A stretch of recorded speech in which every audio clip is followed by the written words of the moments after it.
Hi everyone. Hi, I'm Kazim. I'm an English editor of the Lex Digital. This is Dennis B. And I'm the Undead. Also, my name is Dimitri, webmaster of DreamersEdge.com and movie critic for AskMen.com. So, today we're going to conclude our three-part A Brief History of Gore, talking about the 90s all the way to today, 2009. October. Awesome. There's actually a lot that happened in horror in the last 2 decades, mostly because we opened up to the world. And so we're not going to be able to talk about everything, including J-horror, the Spanish gang led by Del Toro. We're going to talk about that in a separate episode, I think. And also the French new wave of horror that happened with Alexandre Aja. We're going to skip that. But what we are going to talk about is the postmodern influence in slasher movies, what I like to call the savvy slasher. The self-important horror films, a short period that is best forgotten, but we're going to bring it back. What we like to call torture porn. Yeah. We did not coin the term. I think it might have been Michael Phillips. I'm not entirely sure, but we're going to talk about that.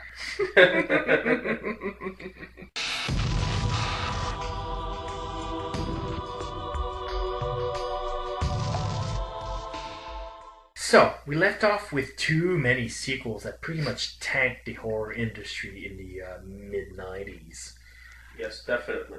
What did revive the horror industry? It's one movie, and that's a movie that I really, really like.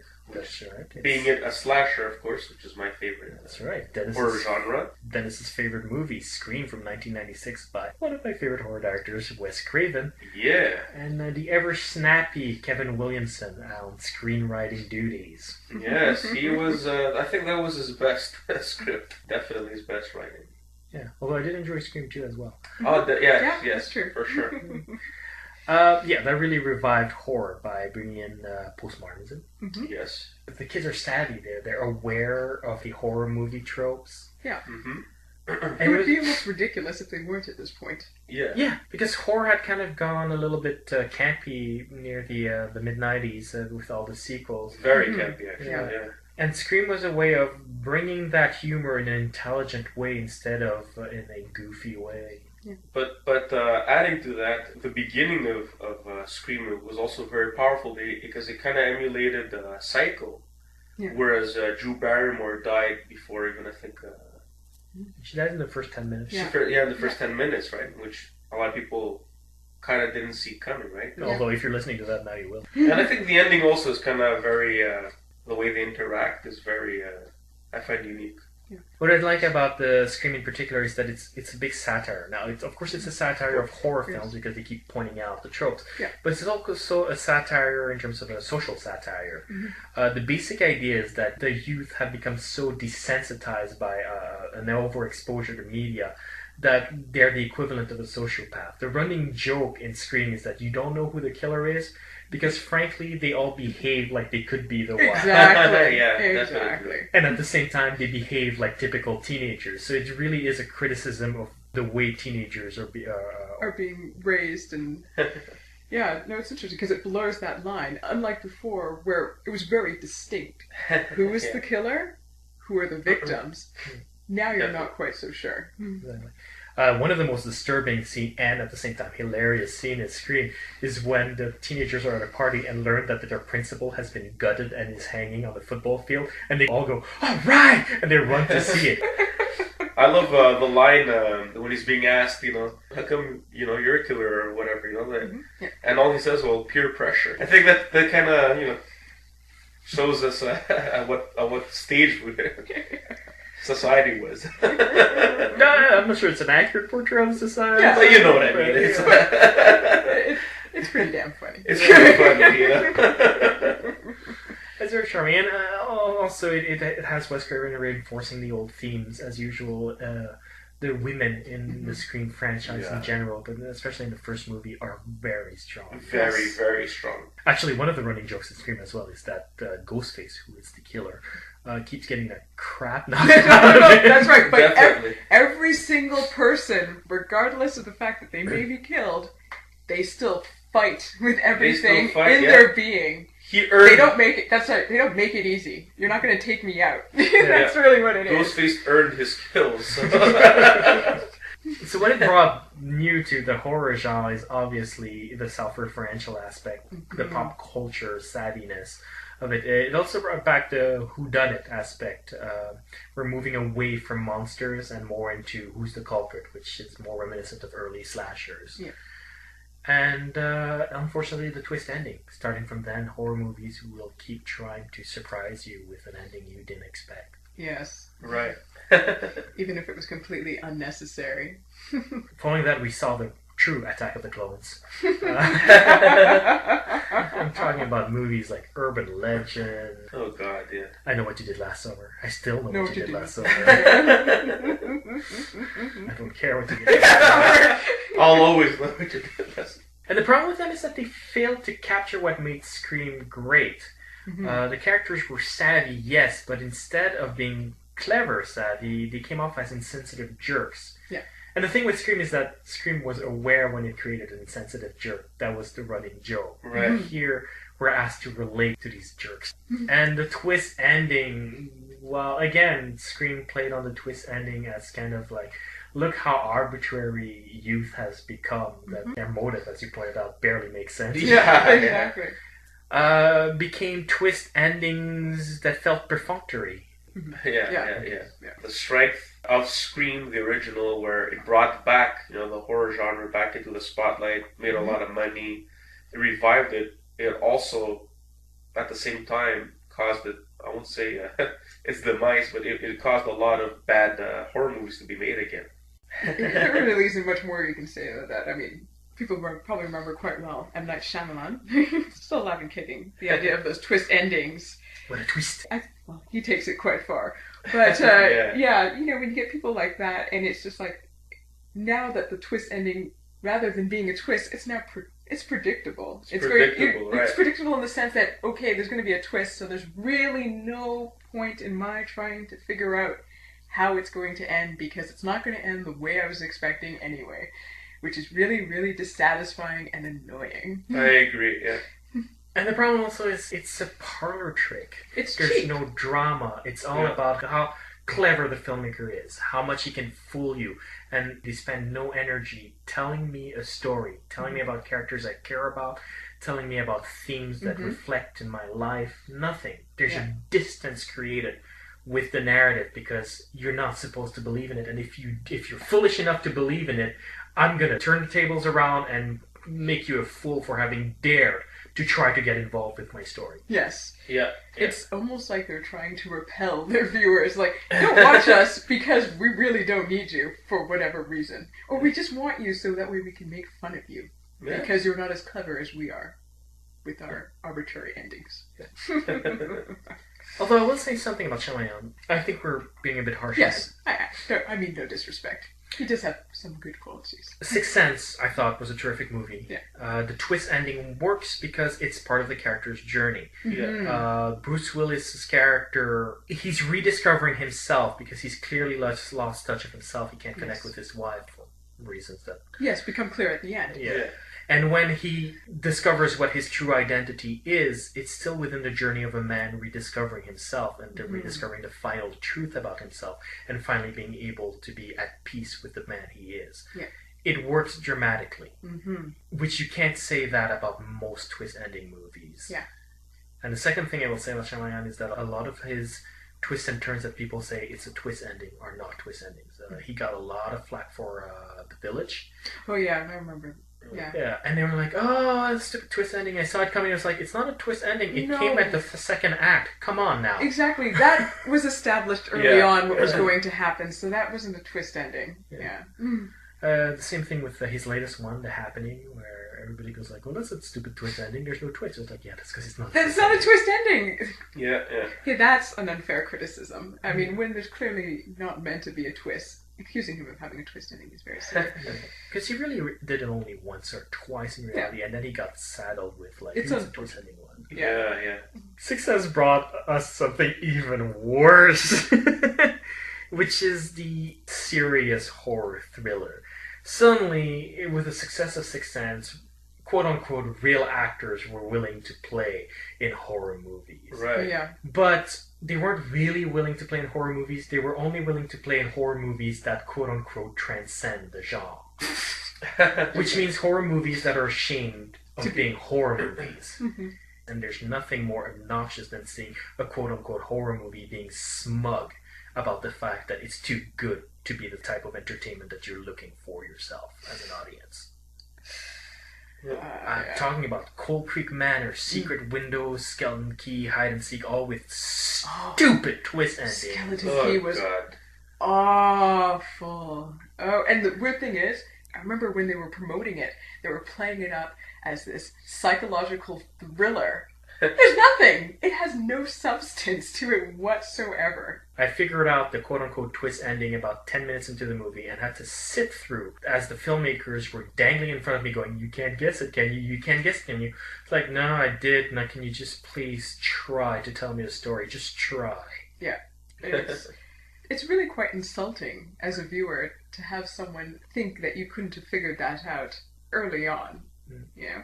And then to have these actors in there as well, I guess to try and boost interest in a new franchise, which didn't really go anywhere, but new films and whatnot, that really irks me. It really does. It's like, yes, I understand if you want to use quote-unquote real actors, but you know what, there are plenty of excellent actors who could probably bring more to what is going on and actually understand the horror genre and don't look down upon it. Yeah, because these stars pretty much cripple the filmmakers in terms of making horror. Yeah. Because when you make too much horror, it's like, well, that's not the sort of high-class movie I want to make as this actor. And since they're the big names, they're controlling a lot of the production. Mm-hmm. All these movies all have something in common. They're incredibly stilted. Mm-hmm. And they all feature a lot of close-ups of the star. Yeah. I wonder why. Yeah. I also want to specify something. I'm not criticizing the movies for having twist endings that I could guess. I like twist endings that I can guess. That means you didn't cheat. Mm-hmm. I hate perfunctory ideas. That's if correct. I can guess who your killer is, I'm not mad about it as long as you have something else going on to entertain me in the meantime. Mm-hmm. None of these movies do. They're presented as one thing, and then it doesn't deliver in any way, shape, or form. And that's really frustrating as a viewer. Mm-hmm. And the fact that you're treated as being somehow an idiot while you're viewing. In two ways as well. An idiot because you can't guess or can guess the mystery or whatever. Yeah. And an idiot because you dare to like horror films while watching your horror films. Yes, exactly. Film. It's basically criticizing you in terms of your tastes in film. So I do have a problem with that. I have absolutely no problem with these actors at all. A lot of them I actually like. Yeah. Outside of horror. But adding to that, you did mention all these real actors, but at the same time, I noticed that around this time as well, you also had a lot of fake actors, should I say, or bad actors, such as Paris Hilton showing up, or even a rapper like Busta Rhymes showing up in horror movies. And I don't think there's any problem with him. I'm just saying, but I guess you're probably also thinking people like Ice Cube, who shows up in Anaconda. Yeah, stuff like that as well. That's what I mean. Is like, why? But he's not necessarily a bad actor either. Ice Cube. Think Boys in the Hood. No, but again, though, you're putting them in a horror context where maybe some of them are going to survive because they're a star or what have you. I mean, it's not always the case, but yeah. It kind of gives them some type of immunity a lot of times, and that's a great point. That's what I find annoying, a lot of times. Having a star in a horror film does lessen the tension because you know they're not going to be there for just 5 minutes. Yeah, they're going to be there for the duration, and in general, it would actually be more thrilling if someone that we expect to carry on throughout the film was suddenly just taken out. Like with having Drew Barrymore at the beginning of what made us it's so awesome strong. Because you're like, Drew Barrymore, she's been acting since she was like 5, very well known. You're thinking, okay, so we're establishing our main protagonist, and then she's gone. But that's what's so powerful about it, because they're saying to you, hey, you might know some of these names, but anything goes. Yeah, everyone's fair game. Anyone's fair game, and that's what makes it so powerful. Yeah. But that's a really good point. The idea of immunity for big name stars. Yeah. And maybe that was part of the problem with these films coming out, is that they felt they couldn't touch them. Yeah, it would be very hard, it was very rare that they would die. And they couldn't force them to do something they were unwilling to do for the purposes of story. Right. So they would much rather make a poor film and supposedly stay true to whatever ethics they have when it comes to acting. And that's my big problem with these more recent horror movies is a lot of stars or somewhat famous actors are attached to them. And it was a period of time. It was a period of time, a pretty prominent period of time there where a lot of them, Yeah, the holier than thou thriller, I like to call them. Yeah, oh god. Self-righteous. Good god. Again, I know we're like bordering on fanboyism here. We're well aware of it. We'll have a favorite era and all favorite types of movies, but we gotta name the bad with the good. No, it's in the 15 or so episodes that we've had, we have prided ourselves on avoiding fanboyism. We're letting loose a little bit, but that's only because we genuinely feel that these products were made by people who denigrated their own audience, which we feel is baffling. It's not even that we felt denigrated ourselves, it's just I can't understand why somebody would make a product and then look down on the audience that's buying the product. Yes, definitely. That doesn't make any sense. But dark days for horror, because then we have to follow it with what is essentially torture porn. We're talking about movies like Saw, Hostel, everything by Rob Zombie, and Passion of the Christ. Mel Gibson. Okay, well, the context of torture porn, how that happened, it's very early on, so it's hard to confirm, but my speculation is it's the same thing that happened in the 60s with Watergate and Nixon. We were in the middle of the Bush administration going terribly wrong. Whether you're a Republican or a Democrat or even American, you have to admit that public perception of the Bush administration, not so good. I'm not here to make any political judgment beyond that. And so there was this feeling of anger that was really similar to what was going on after the Watergate scandal. And there's this childish rebellion that starts again. It's all about pushing the boundaries of good taste the same way it was during exploitation films in the 70s, I think. Yeah, no, right, I completely agree with that. That makes perfect sense. Yeah. I think also it's not a coincidence that torture became a huge theme while there was so much controversy about Guantanamo Bay. Yeah, and that's a major concern with people at this point. When have we gone too far? And when haven't we gone far enough in order to protect ourselves? Definitely. How do you guys feel about torture porn as a genre? Not a big fan, I must say. Same. Not too big. I mean, I've seen most of the Saws. I've seen the Hostel, and it's not my thing. I mean, they just try to find a new way to shock people. Yeah, I find one of the major problems I have with it is, particularly with Saw, is when it claims to have some sort of moral compass. Right. To me, there is no morality in this world that he has created. It's not like some of the other horror films where you're told a story, as Dimitri was saying in some of the earlier podcasts, and you're told a way to kind of better yourself for having seen this. And you don't get that. It's more like a game. It's a trick. It's a punishment. Exactly. You're given the idea that you could better your position in this horrible situation that you found yourself in. But that's not the intent of this person at all. Yeah. The point is for you to experience extreme pain, and ultimately you will still die. If you don't die, though, I will. It's almost like a sacrifice. Are you willing to cut off your own foot to serve? Yeah, it's not almost. It is. Yeah, it is. It's you gotta sacrifice. You like somebody judged that you did something wrong, because he doesn't just grab anybody to torture. Yeah. He chooses his victims according to the way they live their lives. Exactly. And he's forcing you to make a big sacrifice, or you forfeit your life. Yes, and the problem is when you make a sacrifice, it has to come from you. Yeah. Not being forced upon you. Exactly. It's forced upon you. So for me, that was the main problem for me with all the Saw films, is that you are not given the opportunity to make the choice according to what you've learned about yourself or how you feel. Right. Especially the first movie, because he teaches people to enjoy life by doing that. And I have the same problem you guys have. I don't buy into it, because the expression is stop and smell the roses, not stop and take a rose, jam it in your eye, and masturbate with the thorns, and then take your eye sockets out and swallow them and cut your penis off. Yeah. And then you're okay. Then go live your life again, like a second chance. Maybe I'm wrong, but I'm pretty sure that's not how the expression goes. Yeah, you guys pointed it out. It's morally bankrupt. Yeah. And it's not because it's violent. We're not criticizing these movies because we're violent. You've followed us for 3 episodes, presumably. We clearly love horror. We love violence. Yeah. We love violence.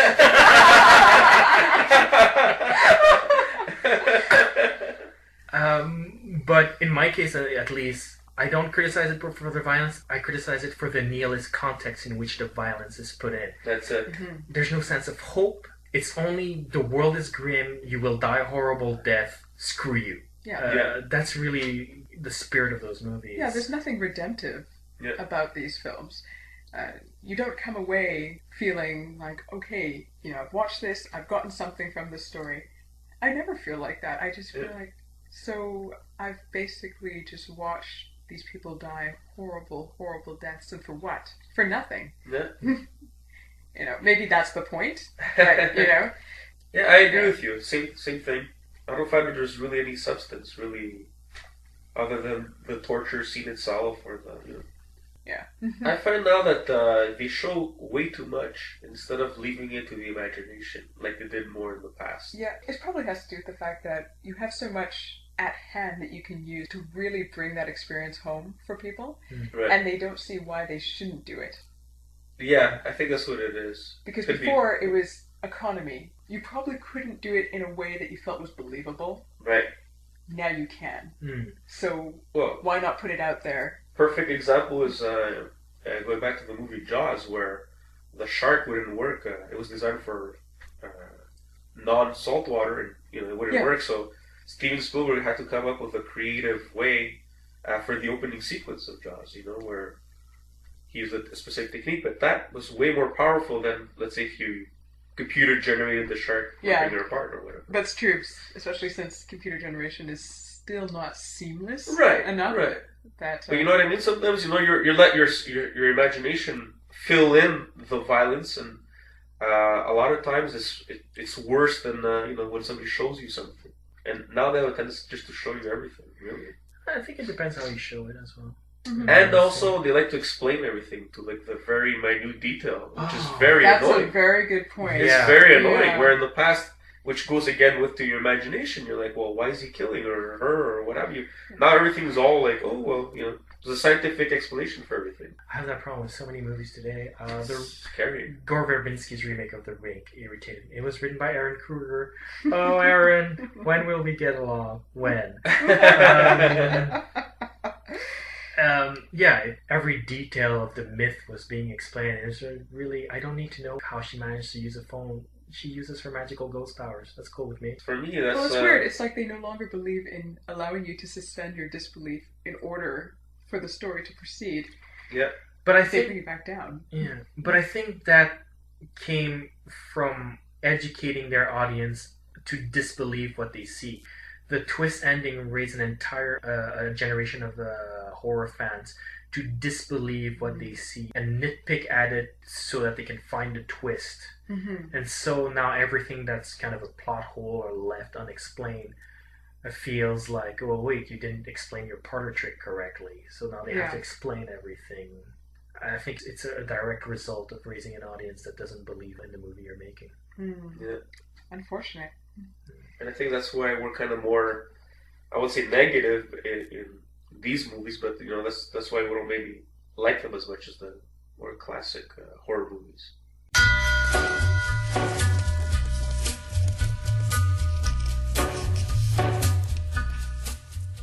So I guess that leads us to the Electric Boogaloo Factory. This, ladies and gentlemen, is when we take a movie that doesn't deserve a sequel and try to conceive a sequel for it.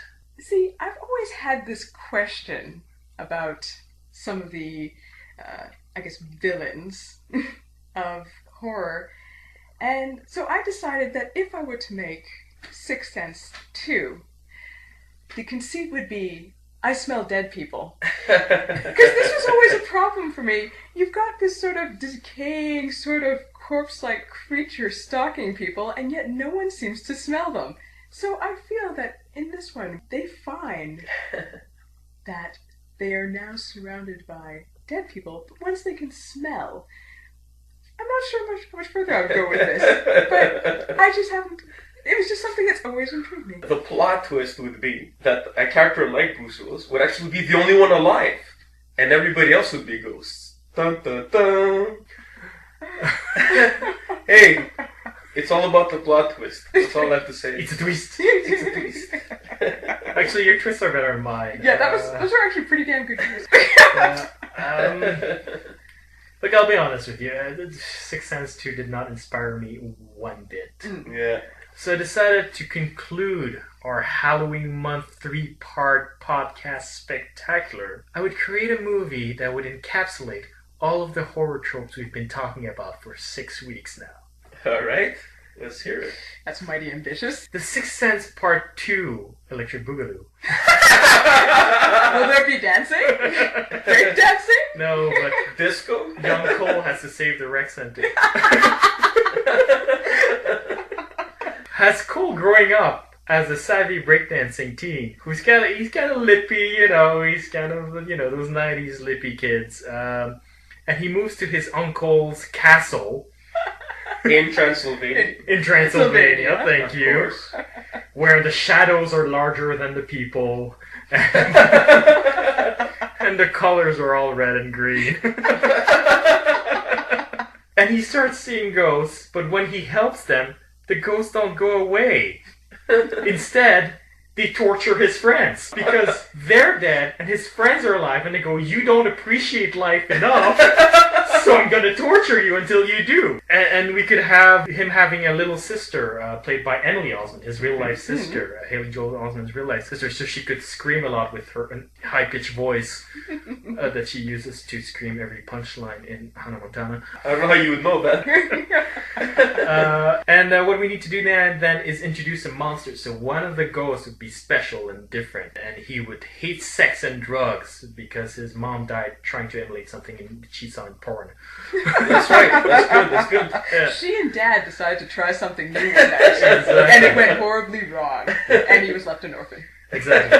And when he found their body, he tried their leather mask, and that's why he has a mask. Does he have the ball? The Oh ball boy, gag? oh boy. Yeah, I think so. I think that would work. I think so Yeah, I too. think so. Yeah. And that keeps him from talking because, 80s silent killer. Exactly. It creates that mystique. By the way, when I say silent killer, I don't mean a fart. And all of this is just a red herring because it turns out that Cole was crazy all along, including in The Sixth Sense. At the end, we'd have a series of flashbacks showing how everything was just a delusion by Cole. Yes. What a twist. Pretty good. That was very good. Oh, well, I guess that is indeed enough nonsense for the month of October. Yes. Hope you enjoyed it. Good night, everyone. Good night. Right.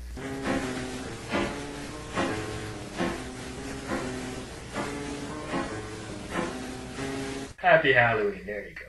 Yeah. Yeah, because horror had kind of gone a little bit campy near the mid-90s with all the sequels. Very campy, actually. Yeah. Yeah. And Scream was a way of bringing that humor in an intelligent way instead of in a goofy way.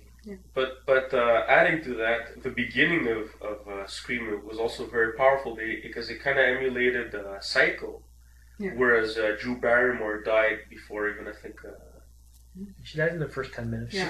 in the first 10 minutes, right? Which a lot of people kind of didn't see coming, right? Although if you're listening to that now, you will. And I think the ending also is kind of very... What we like to call torture porn. Yeah. We did not coin the term. I think it might have been Michael Phillips. I'm not entirely sure, but we're going to talk about that.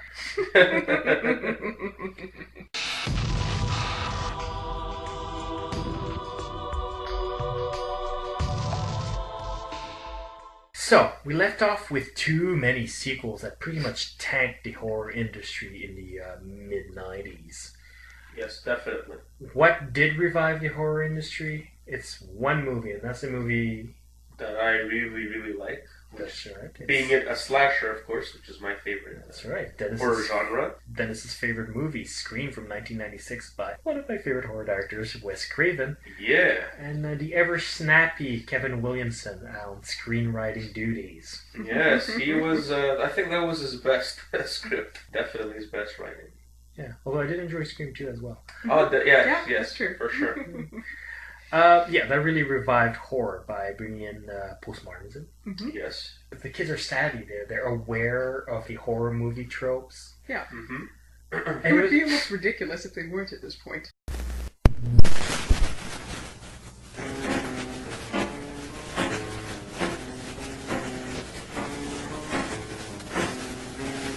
Hi, everyone. Hi, I'm Kazim. I'm an English editor of The Lex Digital. This is Dennis B. And I'm the Undead. Also, my name is Dimitri, webmaster for DreamerSetch.com and movie critic for AskMen.com. So, today we're going to conclude our three-part A Brief History of Gore, talking about the 90s all the way to today, 2009. October. Awesome. There's actually a lot that happened in horror in the last 2 decades, mostly because we opened up to the world. And so we're not going to be able to talk about everything, including J-horror, the Spanish gang led by Del Toro. We're going to talk about that in a separate episode, I think. And also the French New Wave of horror that happened with Alexandre Aja. We're going to skip that. But what we are going to talk about is the postmodern influence in slasher movies, what I like to call the savvy slasher.